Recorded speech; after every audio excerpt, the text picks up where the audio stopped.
Homeopathy और chronic बीमारियों पर चर्चा करेंगे। होम्योपैथी में रोगी का इलाज किया जाता है, न कि रोग का। रोग जो है वो रोगी का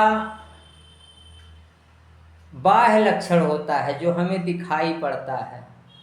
वास्तव में हर रोग जो है हमारे वाइटल फोर्स, जीवनी शक्ति के रुग्ण होने के कारण होता है, और बाहर से जो लक्षण हमें दिखाई देते हैं जिन्हें हम रोग कहते हैं, वो वास्तव में उनकी जड़ें जो हैं वाइटल फोर्स की रुग्णता में छिपी होती हैं। होम्योपैथी में जो औषधियाँ हैं वो सूक्ष्म मात्रा में होती हैं, उसमें उनकी स्थूल मात्रा का कोई भाग नहीं होता है। वे शक्ति के रूप में होती हैं, पोटेंटाइज होती हैं। इसी कारण होम्योपैथिक औषधियाँ गहराई तक, जीवनी शक्ति तक जा कर के रोग के जड़ पर वार करती हैं, असर करती हैं। अब हम यहाँ यह देखेंगे कि होम्योपैथिक औषधियों का चयन लक्षणों के आधार पर किया जाता है। तो लक्षणों में कौन से लक्षण अधिक कीमती होते हैं, कौन से कम होते हैं, किसका क्या महत्व है।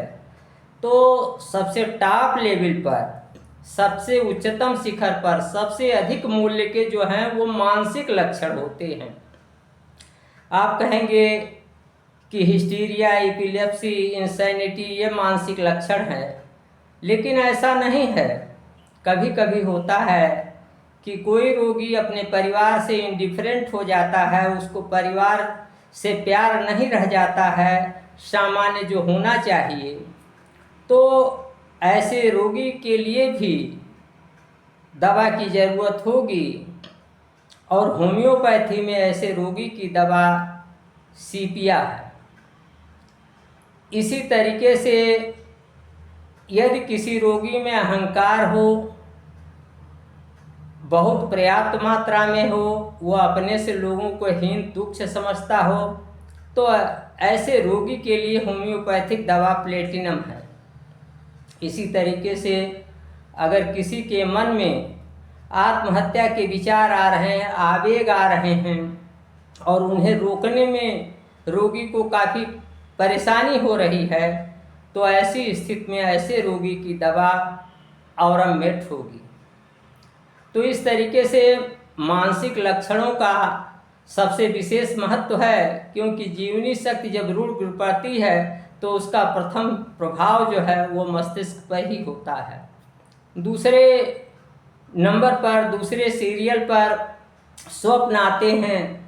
जब हम कोई स्वप्न लगातार देखते हैं, बार बार देखते हैं, तो वह भी एक मानसिक लक्षण होता है। जैसे थूजा में रोगी ऊंचाई से गिरने का स्वप्न बार बार देखता है, इसी तरीके से रस्टक्स का रोगी बार बार आग लगने का स्वप्न देखता है।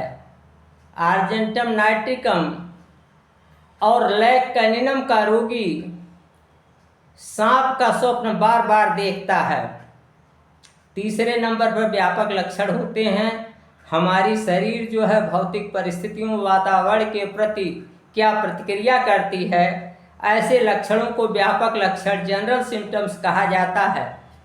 अब इसमें जैसे समय है, रोग कब बढ़ता है, दिन में बढ़ता है, रात में बढ़ता है, आधी रात को बढ़ता है, ये भी महत्वपूर्ण सिम्टम्स होते हैं।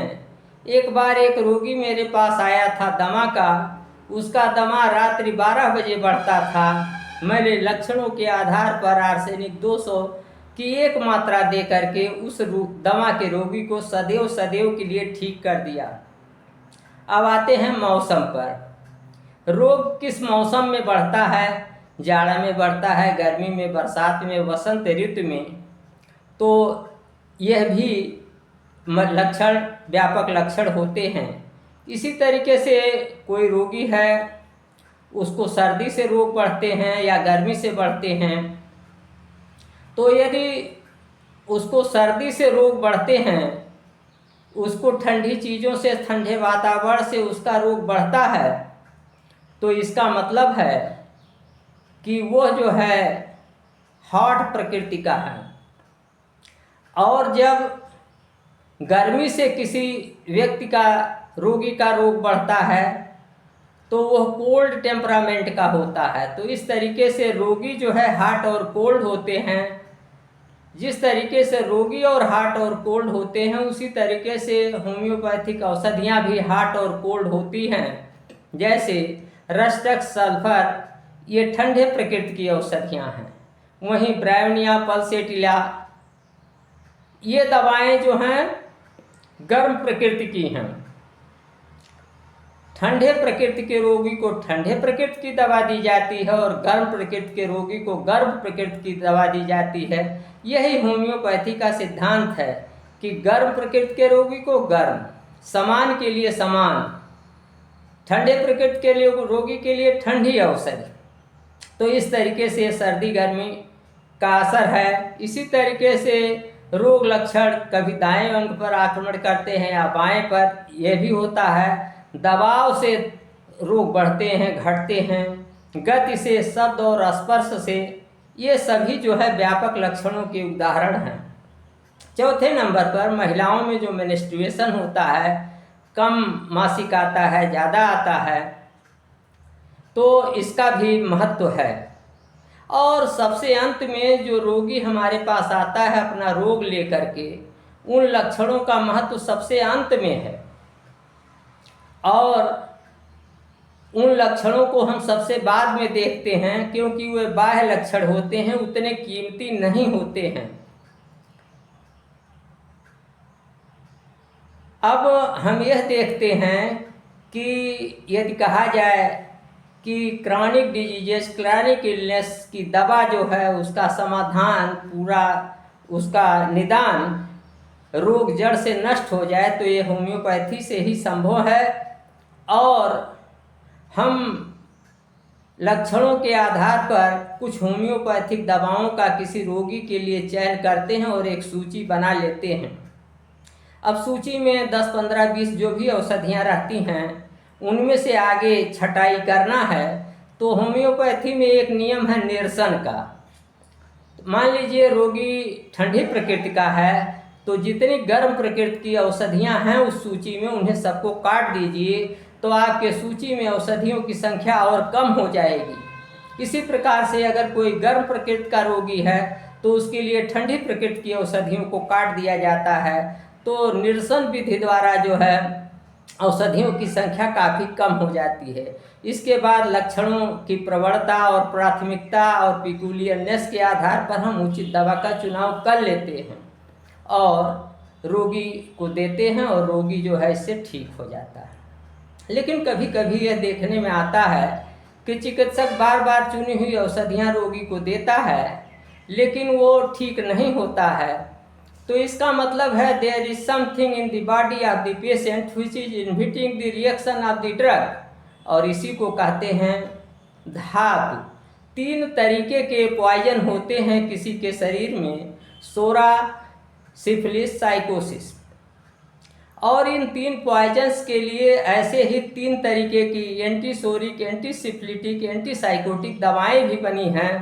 और हम किसी एंटीसोरिक, एंटीसिफिलिटिक, एंटीसाइकोटिक दवा में से किसी एक का चयन करके रोगी को देते हैं, और जो बैरियर, जो अवरोध रोग औषधि की क्रिया में बाधा डाल रही थी, वो दूर हो जाती है और रोगी ठीक होने लगता है। इस प्रकार से हम देखते हैं कि होम्योपैथिक औषधियाँ गहराई पर, रोग की जड़ पर, जीवनी शक्ति के स्तर तक जा करके कार्य करती हैं।